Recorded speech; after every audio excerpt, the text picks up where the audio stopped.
නිදහස් වෛද්‍ය අධ්‍යාපනය සුරක්ෂිත කරමින් එහි උන්නතිය උදෙසා සටන් වදින ශ්‍රී ලාංකීය වෛද්‍ය පීඨ එකමුතුව වෛද්‍ය පීඨ ශිෂ්‍ය ක්‍රියාකාරී කමිටුවේ කැඳවුම්කරු රාශ්මික චමෝත්සවයරණි ඔබටයි මේ ආරාධනය අරගලය වේදිකාවේ අදහස් දැක්වීමට. ගලා නොගොස් මහත් සයුරට විලස අනෙක් නදී ඉඩෝරයට ඉරුණු බිමක රැඳී එහිම සිඳී ප්‍රාණය දී මල් පිපුමට තුරුවැල් අග රැඳී ඔව්හු ඔබට අසීමිතව ප්‍රේම කරන ලදී.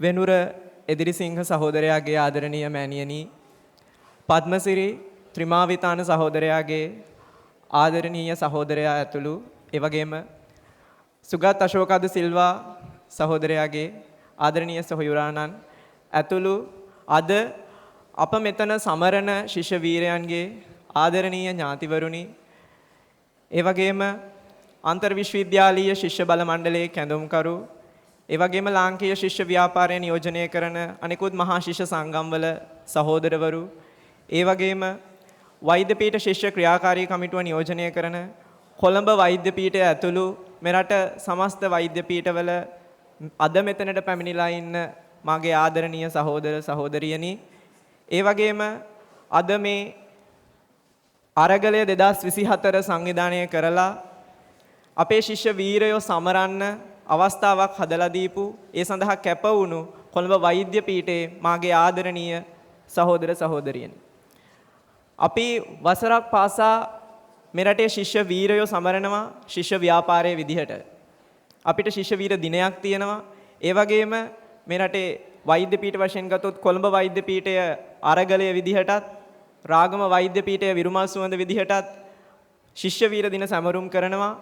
ඒ වගේම අනෙකුත් ආයතන පීඨ ශිෂ්‍ය සංගම් වශයෙන්, මහා ශිෂ්‍ය සංගම් වශයෙන් වසරක් පාසා මේ රටේ ශිෂ්‍ය ව්‍යාපාරයේ වෙනුවෙන් ශිෂ්‍ය වීරයෝ සිහිපත් කරන සමරුම් සිද්ධ කරනවා. මේ හැම සමරුමකම අපි තේරුම් ගත යුතු වටිනාකමක් තියෙනවා. ඒ තමයි මේ සමරුම් වල සැබෑ අර්ථය මොකක්ද? අපි මේ තුලින් බලාපොරොත්තු වෙන්නේ මොකක්ද කියන එක. ඒ තුල අපි දකින්නේ පැහැදිලිවම මේ අද මේ වේදිකාව තුල සාකච්ඡා කරන, අපි ඉටිපහන් දල්වලා ආලෝකමත් කරන, ගීත ගායනා කරලා අපි අභිමාණයෙන් කතා කරන වීරත්වය ඔප්නංවන මේ චරිතවල තිබුණු ගුණාංග මොනවද? ඔවුන් මේ සමාජය, ඔවුන් මේ ලෝකය සහ රට දැක්කේ කොහොමද? ඔවුන් ඒ සඳහා ඔවුන්ට ඒ තුල පැවතුණු දැක්ම මොකක්ද? ඔවුන් තමන්ගේ ජීවිතය පරිත්‍යාග කරන තරම් තැනකට යන්න ඔවුන් තුල තිබ්බ අභිලාෂය මොකක්ද කියන එක. සමරුමේ සැබෑ අර්ථය තියෙන්නේ හුදු සමරුමෙන් එහාට ගිහින් ඒ ඔවුන්ගේ දැක්ම, ඔවුන්ගේ අභිලාෂය මොකක්ද කියන එක අපි වටහා ගන්න එක තුල. ඒ කියන කාර්ය කොයිතරම් මේ සමාජයට, වර්තමාන සමාජයට අවශ්‍යද කියන එක අපි පැහැදිලිවම අවබෝධ කරගත යුතු වෙනවා. පැහැදිලිවම අපි සමරන මේ ත්‍රිමාවිතාන සහෝදරවරු, ඒ වගේම වෙනුර එදිරිසිංහ සහෝදරයා වගේ ශිෂ්‍ය වීරයන්ගේ අවශ්‍යතාවය පැහැදිලිවම වර්තමාන සමාජය ඇතුලේ තියෙනවා. ඒ ඇයි? අපි ඒක දිහා හොඳට ඇහැරලා බැලුවොත් එදා ඔවුන් කැපකිරීම කරපු සමාජය, ඔවුන් ඒ කැපකිරීම කරද්දී තිබ්බ සමාජ වටපිටාව වර්තමාන සමාජයත් එක්ක ගලපලා බැලුවොත් අපිට අවශ්‍යතාවය පැහැදිලිව පේනවා. ඒ වගේම කොළඹ වෛද්‍ය පීඨය සලකලා බැලුවොත්, කොළඹ වෛද්‍ය පීඨය කියන්නේ ලංකාවේ පළවෙනි වෛද්‍ය පීඨය. මේ රටේ උසස් අධ්‍යාපන ආයතනවල ප්‍රධාන මුල තියෙන්නේ මෙතන. එහෙම ඉතිහාසයක් වගේම ශිෂ්‍ය ව්‍යාපාරය වශයෙන් ගත්තත් ඉතා විශාල කාර්යභාරයක් ඉටු කරපු ඉතිහාසයක්, බොහොම අභිමානවත් ඉතිහාසයක් කොළඹ වෛද්‍ය පීඨයට තියෙනවා. අන්න ඒ නිසා මෙවැනි සමරුම් පවත්වලා ශිෂ්‍ය වීරයන්ගේ සැබෑ අරමුණ මොකක්ද කියලා ගවේෂණය කරන එක ඉතාමත් කාලෝචිතයි, ඒ වගේම ඉතාමත් ස්ථානෝචිතයි. අපි නිදහස් අධ්‍යාපනයේ සම්බන්ධයෙන් වන අරගලය දිහා හැරිලා බැලුවොත්, අපි එදා තිබ්බ සමාජ වටපිටාව දිහා හැරිලා බැලුවොත්, නිදහස් අධ්‍යාපනය 1940 දශකයේ ස්ථාපිත වුණාට පස්සේ එතනින් පස්සේ පත්වුණු රජයන්, එතනින් පස්සේ පත්වුණු පාලකයන් මේ නිදහස් අධ්‍යාපනය යම් කිසි වශයෙන් හෝ කප්පාදු කරන්න, විනාශ කරන්න, එහෙම නැත්නම් ඊට බාධා ඇති කරන්න නොයෙකුත් උත්සාහයන් දරලා තියෙනවා. මේ ශිෂ්‍ය වීරයන් බිහි වෙන්නේ ඒ තුලින්. එදා 1980 දශකයේ ධවල පත්‍රිකාවේ එද්දී ඒ වගේම මේ දශකයේම උතුරු කොළඹ පෞද්ගලික වෛද්‍ය විද්‍යාලයේ එද්දී එතනින් පස්සෙත් නිදහස් අධ්‍යාපනය සම්බන්ධයෙන් රාජ්‍ය විශ්වවිද්‍යාල කප්පාදු කරන්න, රාජ්‍ය විශ්වවිද්‍යාල ප්‍රතිපාදන නැති කරන්න, එතනිනුත් එහාට ගිහිල්ලා අපි මෑත කාලීනව අධ්‍යක්ෂපු සයිටම් හොරවෙද උපාධි කඩය වගේ නිදහස් අධ්‍යාපනය විනාශ කරන යෝජනා වැඩපිළිවෙළවල් මේ ආණ්ඩු දිගින් දිගටම ක්‍රියාත්මක කරමින් තියෙනවා.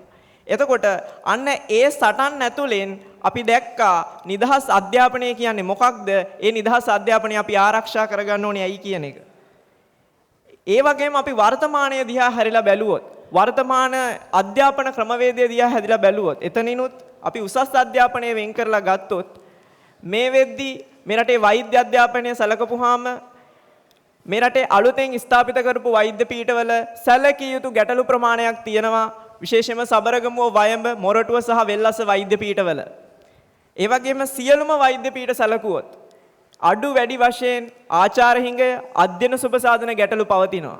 එතකොට මෙන්න මෙහෙම තත්වයක් උඩ තමයි මේ රටේ ආණ්ඩු අදහස් අරගෙන එන්නේ, මේ රටේ පාලකයෝ යෝජනා අරගෙන එන්නේ පෞද්ගලික වෛද්‍ය විද්‍යාල ස්ථාපිත කරන්න. අද ලයිසියම් ආයතනය හලාවත දිස්ත්‍රික් මහරෝහල මූලික කරගෙන ඒක මිලට අරගෙන ඒ තුල සායනික පුහුණුව ලබා දෙමින් පෞද්ගලික වෛද්‍ය විද්‍යාලයක් ස්ථාපිත කරන්න කටයුතු කරමින් ඉන්නවා. ඒ සඳහා ඔවුන් වෑයම් කරමින් ඉන්නවා. ලයිසියම් එකට පිටිපස්සෙන් NSDM ස්ලිට් ගේට්වේ කියන ආයතන මග බලාගෙන ඉන්නවා මේ රටේ පෞද්ගලික වෛද්‍ය විද්‍යාල ස්ථාපිත කරන්න. ඒ වගේම මේ වෙද්දී පහුගිය අප්‍රේල් 9 වෙනිදා කැබිනට් තීන්දුවක් මගින් අවසර ලබා දීලා කොතලාවල ආයතනය මේ වෙද්දී ලක්ෂ 125යි ලක්ෂ 150යි වෛද්‍ය උපාධිය විකුණමින් ඉන්නවා. එතකොට මේ තමයි අපිට වර්තමානයේ අපේ වෛද්‍ය අධ්‍යාපනයේ තියෙන තත්ත්වය. අපි එතනිනුත් එහාට ගිහින් සමස්ත විශ්වවිද්‍යාල සම්බන්ධයෙන් සැලකුවොත් අපිට පහුගිය දවස්වල දකින්න පුළුවන් වුණා ජාතික අධ්‍යාපන ප්‍රතිපත්ති රාමුව සම්බන්ධයෙන්.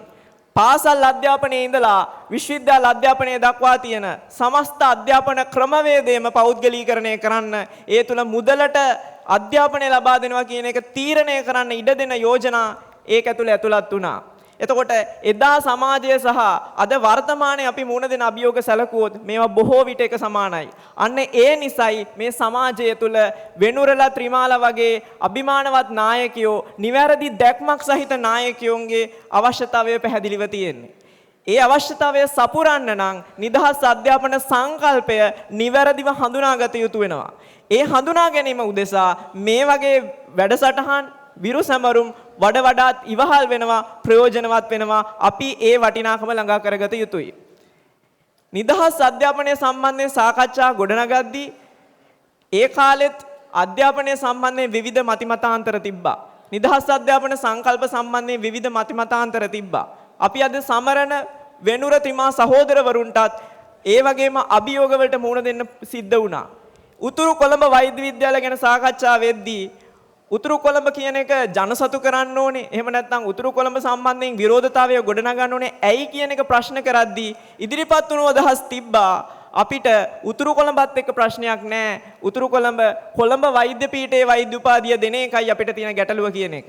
ඒ වගේ දුර්මත, ඒ වගේ වැරදි මත යටපත් කරගෙනයි වෙනුර ත්‍රිමා සහෝදරවරු නිදහස් අධ්‍යාපන සංකල්පය මේ රටේ ස්ථාපිත කරේ. ඒ පදනම මත ඉඳගෙනයි උතුරු කොළඹ ජනසතු වෙන්නේ.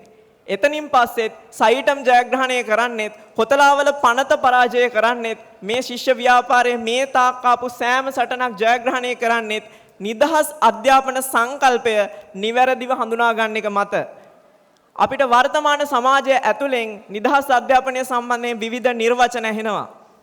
විශේෂයෙන් ගත්තොත් නිදහස් අධ්‍යාපනය පවත්වා ගන්න ගමන් පෞද්ගලික අධ්‍යාපනය ප්‍රවර්ධනය කරන්න, ඒක පවත්වා ගන්න, ඒක නියාමනය කරන්න අදහස් සහ යෝජනා ඉදිරිපත් වෙනවා. ඒ වගේ අදහස් සම්බන්ධයෙන් අපි නිවැරදිව ස්ථාවරයන් තේරුම් ගත යුතු වෙනවා. නිදහස් අධ්‍යාපන සංකල්පය ගැන මූලික වෙන පදනම වෙන්නේ අධ්‍යාපනයේ සමප්‍රවේශය ආරක්ෂා කිරීම. ඒක නිදහස් අධ්‍යාපනයේ පරමාත්මය. ඒ නිසා ඒ පරමාත්ම සංකල්පයෙන් යම් කිසි විදිහකට විතන් වෙනවා නම්, එතනින් ඉවත් වෙනවා නම් එතන නිදහස් අධ්‍යාපනයක් නැහැ. මුදල කියන එක අධ්‍යාපනයේ ප්‍රවේශය තීරණය කරන තැනක නිදහස් අධ්‍යාපනයක් පවතින්නේ නැහැ. ඒ නිසා නිදහස් අධ්‍යාපනය එක්ක නියාමනය කරන ලද හෝ නොකල පෞද්ගලික අධ්‍යාපනයකට පැවැත්මක් තියෙන්න විදිහක් නැහැ. ඒ නිසා මගේ ආදරණීය සහෝදර සහෝදරියෝ තේරුම් ගන්න ඕනේ වර්තමානයේ හමුවේ තියෙන එක ප්‍රධාන අභියෝගයක් නිදහස් අධ්‍යාපනය කියන එක කුමක්ද කියලා හඳුනගන්න එක. ඒක නිවැරදිව හඳුනාගෙන නිවැරදිව තේරුම් අරගෙන මේ ජයග්‍රහණය කරා යන සටනකට දායක වීමයි අපේ කාර්යභාරය වෙන්නේ.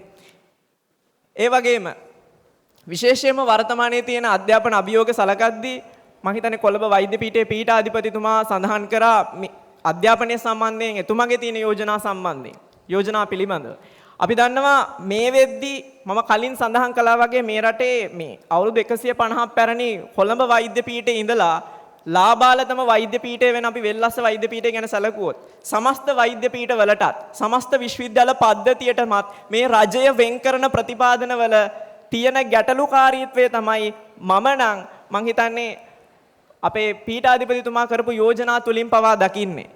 පැහැදිලිව මේ වෙද්දී මේ රටේ වෛද්‍ය පීඨවල පැවැත්ම වෛද්‍ය පීඨ පවත්වා ගන්න එක අභියෝගයකට ලක් වෙලා තියෙනවා. ඒකෙදී වෛද්‍ය පීඨ පවත්වා ගන්න එකට විසඳුම් හොයද්දී වෛද්‍ය පීඨ පවා පෙළඹෙනවා, පීඨ මණ්ඩල පෙළඹෙනවා වෛද්‍ය උපාධිය විදේශීය සිසුන්ට හරි විකුණන්න. ඩොලර් 12500ට හරි වෛද්‍ය උපාධිය විකුණලා පීඨ පවත්වා ගන්න තැන්වලට පීඨපත් කරලා තියෙනවා.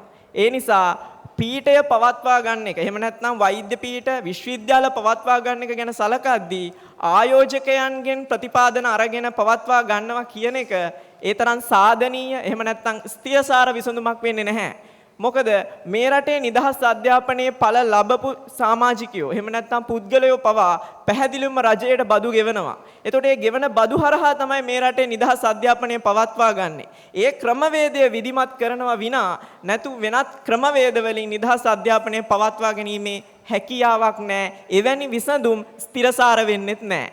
ඒ නිසා නැවත නැවතත් සහෝදර සහෝදරියන්ට මතක් කරන්නේ මේ වර්තමානයේ පවතින අභියෝග විශේෂයෙන්ම නිදහස් අධ්‍යාපනය කියන්නේ මොකක්ද සහ ඒක පවත්වා ගන්නෙ කොහොමද ඒ සම්බන්ධයෙන් වෙන නිවැරදි අවබෝධය තමන්ගේ ඔළුවට අරගෙන ඒක අවධාරණය කරගෙන මේ නිදහස් අධ්‍යාපනය ජයග්‍රහණය කරා ගෙන යන සටනකට එක්වෙමු කියන යෝජනාව කරමින් නිහඬ වෙනවා සහෝදර සහෝදරියෝ සියලු දෙනාට ජය වේවා.